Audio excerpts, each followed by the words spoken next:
So we are doing a 5-floor thrift store today. I need to do some scouting for some stuff for my studio, and this is kind of where I wanted to do it. Right now we're out in the area of Ueno, and do not let the tiny size of the building deceive you. As you can already tell, this place is packed full of stuff, so get ready for a very distracted video filled with many random items as I search. One of the things that I just did is I actually set up an N64 in my studio. I've always wanted an inbox N64 like this. This is very tempting at only 7,150 yen. Especially with the way exchange rates are right now, that is so incredibly cheap. Even ones outside of the box are around the same price, like even more actually. That one's 7,700 yen. You've got Game Cubes down here. You've got Super Famicom, or I guess Super Nintendos, for as low as 3,000 yen. And a little bit of an interesting sidebar, seeing these hard drives here reminded me of a Japanese TV program that I watched maybe back in 2010 about this guy who would go around to thrift stores buying up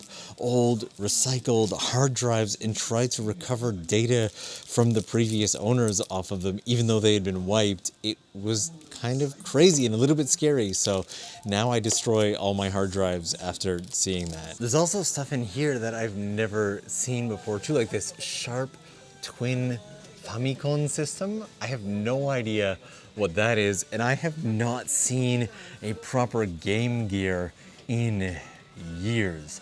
Also, that little Nintendo is so expensive at 33,000 yen. Also, this little dynamic baseball game here, this is how some of the game companies in Japan got their starts into electronic games, was by making little handheld things like this. And in the 80s, apparently, the Japanese trains were just filled with salarymen standing around playing these. That would have been something pretty cool to see.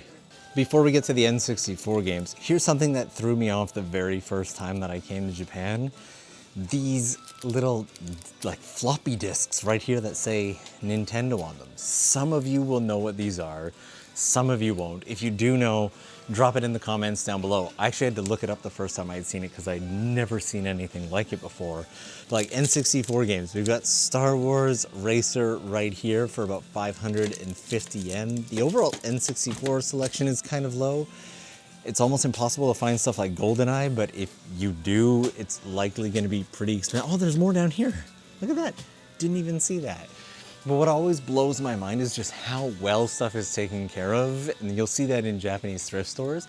Like these here, you have Bomberman here for 3,300 yen. Dragon Quest here for 2,200 yen. And then you can even get stuff like Donkey Kong 2 for as low as 880 yen. And then you get stuff like this here, like this copy of Minecraft actually looks like it might be new. It's priced very close to new. It's hard to tell sometimes. And then you've got the entire, like, this is the retro gaming section, and I am very much here for it. I love it so much. What kind of prices are we? We're looking at anywhere between 300 and 800 yen for the majority of these. But getting outside of the gaming stuff, let's head upstairs. We've got everything from musical instruments. The junk floor is my absolute favorite. Trading cards and figures, all the way up to plastic models and toys. Let's head up. So this is the audio and musical instrument. But what is this guitar? This guitar looks like it's made out of a sofa. And this guitar is also well over $1,000. That is crazy. Okay, but you got a keyboard down here for as low as $100. That's not too bad. A ton of amps here, ranging around $50 each. And I have a whole bunch of records plastered on my office wall right now. So I'm low-key considering at some point getting a record player for that. But on top of it's mostly guitars, to be honest. Like if you take a look at this, and they range from like $100, $150 all the way up to several $1,000s for these. Guitars, keyboards, tons of audio cables, and LPs. This here is one of the sections that I want to look for. I'm looking for like retro looking albums that I can put on the wall and then have people enjoy when they come over to the office. So I've been hitting up all the hard offs and hobby offs, but the amazing thing is a lot of it is actually Western music. Like a lot of the, not CDs, the records, albums, LPs, all of that you'll find in these shops are, for some reason, Western artists. And then every now and then you find something like that. That's not too bad. Okay, I'm gonna have to come back and check through. Look at that. Okay, interesting. I'm gonna have to come back and check through all of these in more detail later and see if there isn't anything that I can bring back to the office like this.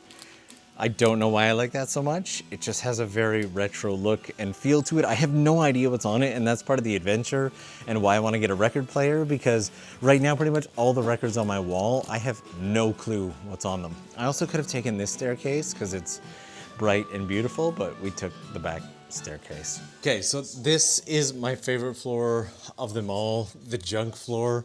It's the floor where I tend to spend the most time looking through stuff, because while stuff is labeled as junk, it's often not junk. It's just in drawers. And this side here is all appliances. I don't need any appliances, but if you're looking for a microwave, that one's about $100. You got coffee makers up here. These are actually surprisingly priced somewhat expensive, considering the fact that this is a recycle shop or thrift store, to be honest. But you can get like an air purifier here for 15 bucks, humidifier for 30. But look at this, like this is clearly a used fan for like 8,800 yen. I'm actually very surprised at appliance prices. In Akihabara, there's actually an entire appliance like warehouse for used appliances that's just amazing. But it's these drawers and whatnot here that I get obsessed with, because you'll find gems and amazing, wonderful things in here.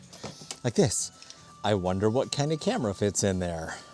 Like this is an underwater housing for an Olympus camera, and don't let it deceive you, this is surprisingly heavy. Like if I were to drop this on my foot right now, damage would be done. But if you're looking for chargers for old like CyberShot cameras and stuff like that, or plugs, this is typically gonna be where you find it. I needed a 12 volt adapter to set up some lights in my office the other day, and I just came out to a thrift store like this and grabbed it. This I don't even have the slightest use for, but I want it so much. It still works. Well, the dial works, and it is impressively heavy. It's definitely got some weight to it. $550 for a portable DVD player. I genuinely wonder if it even works. Some of the stuff will be marked and it'll say it no longer works, and some of it won't. And so it's kind of a risk if you buy something from the junk section. But this here only requires 12 volts. So the chargers I have could work. I could have a DVD player just sitting on the table for absolutely no reason. I always end up coming back after the video and spending a good hour in the shop just picking stuff out and buying it. Like these here, these are counted as, I guess, games that nobody would want to buy, so they're super cheap, but they typically actually still work. Like this is a Tamagotchi game and they've got it for $1. It's like, come on. This game you are guaranteed to find in basically every thrift store bin across Japan. Don't know why, it is just always available. But again, like if you wanted to come out and get yourself something like an old Nintendo Super Famicom controller, look at that. Even if it doesn't work, it'd still make a nice accessory. And that is amazing. And all this wireless controller for $550. Die 100%. I'm gonna hide that at the back because we are coming back for that today, and all of the networking equipment as well. I actually set up a good portion of my office's network using stuff from the junk drawers in here. And while we're here at the networking and PC parts section, let's use this as an opportunity to give some love to our sponsor, NordVPN. You probably know NordVPN, you might even be using them, but if you are new to VPNs and what they do, the simplest explanation is that they can make your computer or device look like it's accessing the internet from another country or location, which can be super helpful, in particular if you want to access streaming content, movies, TV shows, etc. from other countries. NordVPN is absolutely great for that, but I use it for two main things in particular. Number one is anytime that I am attached to public Wi-Fi, like at an airport or a coffee shop or anything like that, I use it for the encryption to keep my device safe, because without the encryption of a VPN, using public Wi-Fi is essentially like being out in the wild, wild west. And number two is, remember travel? That thing that is now coming back and we're able to do again now that the borders of Japan are open?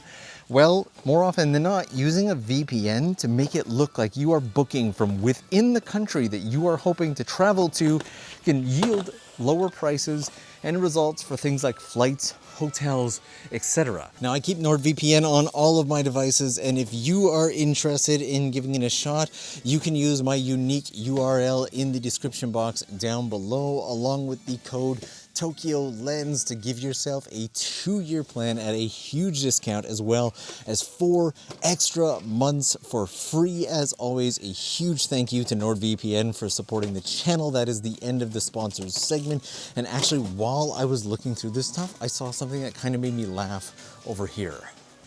This thing here is kind of made to look like a Switch, but it's a GC game computer for, like, what games do you even put it? Are they built in? What's the deal with this? This made me laugh pretty hard. I kind of love it. This is actually my first time to ever see a description of the junk corner, so various directions for use. Repair and use it. Use it as parts. Use it as the parts of your machine. Aren't these the last two kind of the same? There's an entire junk computer section here as well. Look at this. An old Victor video movie camera for 550 yen. There's probably a battery for this thing somewhere around. Again, very, very tempting to grab that and see if I can't power it and record on it. Oh, okay. Put it away and head up to the next floor. While we're into the last 2 floors, these two are probably the most involved. And outside of the junk floor, this floor in Hobby Off is by far my favorite. When you look around, everything here, every Japanese toy just reminds me of 90s toys. It just brings back that 90s vibe, and I love absolutely everything about it. Like, get these old Beyblades and whatnot. I have not seen or played with Beyblades in far too long. I think it's time to bring it back. Got all these little figures for like 100 yen each. Anytime that you end up with walls and walls of figures like this, it's really, really hard not to get sucked in. Like, what? I don't even know what this is. I have no clue. It looks like some kind of rocket ship meets a gun meets, I have no, it opens up, and it looks like there's 2 of them. So you could do whatever that is with a friend, but, oh.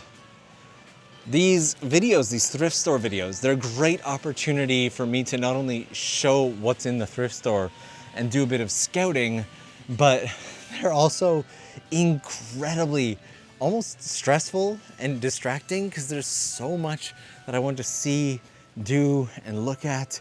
Like, for figure collectors, everything you could ever want is in these cases. Now, when I turn it towards the cases, because of the lights that they have in them, it tends to get a little wonky like this. Some of these cases are gold mines though. Like, look at the Millennium Falcon there. I know it's not Japanese, but it's in great condition. And this little dude over here, look at him, look at him. Look at him. Some of it does come at quite the cost though. Like this highway patrol car here for 7,700 yen. That's something else. And I'm really, really tempted to grab this here, the Decepticon. And coming back to what I was saying before about the 90s vibe that you get off of stuff, this reminds me of all the Transformers and like Beast Wars toys. I don't know if you ever had Beast Wars toys back in the 90s. I absolutely loved them with my brothers. But this here, Transformers Universe, 4,400 yen for this. And seemingly worth every penny. It is in beautiful condition. And then you get into here, oh my God, there's so many Transformers toys. This aisle's a little crowded. It's mostly figures, and I tend to blow by figures because I don't know that much about them, but coming around the corner here, I have a little bit of an admission to make. So I just took a trip back to Canada to see my family, and while I was there, I kind of fell in love with Pokemon cards as I found a huge set of my collection and my brother's collection of Pokemon cards. And now coming back, like the foil Charizard here in Japan is actually moderately cheap. That's only 33,000 yen for a foil Pokemon, or a foil Charizard. That is the word. It's right there, Norm. Just say it. That one's 2,200 yen, probably in not as good condition. But they're not that expensive here in Japan. Now, I'm no Pokemon card expert. I don't know all about them and their prices, but if you do and you know why the Japanese Charizards and whatnot are that much cheaper, drop it down below. But they've got the Pokemon cards here. Most of these are obviously the newer ones. The back looks very, very different as well. But a huge chunk. That's got to be well over 100 cards right there, and it's only 440 yen for all of that. That is completely bonkers. That's at least like 2 starter decks right there. What? Okay, it's just, I thought this was like a full starter deck set. It's an empty box. It is completely empty. But still, if you're collecting stuff like that, that is 110 yen for that. And that is insanely exciting. Now you'll notice, obviously, all of the cards are in Japanese. I have yet to find any of the English cards in Japan. If you know a place to get them, let me know. I found a set on Amazon, but they weren't particularly cheap. And then here you get a lot of board games. In Japan, there's really only one board game that's super well known and popular, and that is this here, the Game of Life, Jinsei Game. And how much is this gonna run? Okay, it's not in perfect condition. It's gonna run you about 1,000 yen to get Jinsei Game, but pretty much every Japanese person knows this game, and they call the Game of Life the Monopoly of Japan. So there you go. I've never had the chance to play a board game with any of my Japanese friends though, and I got really distracted by this squishy Pokeball here. Okay, I gotta get out of here. Okay, so also speaking of Pokemon, there are these, and I don't know if these exist overseas at all. Wow, that is a huge, huge bag of them. This is for like a Pokemon game that's available at some game centers and shopping centers and whatnot, where kids sit down and they put their collections up and they battle and they get new cards or tokens or medallions or whatever you want to call them. And I don't know if this exists overseas, but if you've ever seen it, let me know. Right near the entrance, you have the retro case right here, which has amazing stuff like these guys right here. All the retro Ninja Turtle stuff ranging from 3,300 yen up to 5,500 yen, probably beyond. Lots of old retro Japanese toys. I find myself insanely tempted by these little guys here. There's just something about this that makes me want to start a collection in the studio of tiny little plastic figures. But also, if that's not enough for you, they also have a full collection of Tamagotchi stuff here, ranging from as low as 1,100 yen all the way up to 11,000 yen. But these retro cases are probably the ones that hold the strongest pull for me. A while back while I was in Kyoto, I actually found an Astro Boy or Atom figure that I absolutely loved and grabbed, and later found out that he can open up and his chest lights up and everything. His batteries are dead, and I have yet to pick up the screwdriver that I need to repair him. I'll have to do that at some point. But this is the one thing I'm trying the hardest not to buy right now. This little R2-D2-esque Tamagotchi. Our last floor of the day is also hobby off. Everything from the RC model cars, plastic models. Let's go in and check it out. Also huge thanks to the staff here who are always insanely kind and accepting in every single hard off that I go to of me recording. I have literally never had trouble once. But speaking of trouble, this is the kind of floor where you run into trouble. There is so much stuff to look through here. It would take me forever and a day to go through all of this. There's definitely something in amongst all of this that I want. Like if I actually end up starting that little plastic toy collection in the studio, I can assure you that it's gonna happen in a place like this. Like look at the little Master Roshi. You can't tell me that you don't want the little, why does he not have a price? Master Yoshi should have a price. He squeaks too. Oh, okay, I'm gonna be leaving here with a giant bag of stuff. I don't think I've ever actually left after one of these thrift store videos and not had more stuff that I can carry home at once. So Japan has this lovely obsession with the little poop character. You can find the little poop emoji character everywhere you go. This side here is gonna have a ton of kids toys and kids games, and this actually looks really fun to me. It looks like a game where you make a ball bounce across a whole thing that you made. I wanna do that, that's amazing. And once again, we have the game of life, this time Hello Kitty edition. And I don't like the way everything shifted when I did that, so hopefully this isn't gonna all come falling down. We will be okay. We'll likely be okay. And then plushies and whatnot over here. There are so many model kits. And I was actually really surprised to find out that some of these RC cars can get insanely expensive, like thousands and thousands of dollars for these.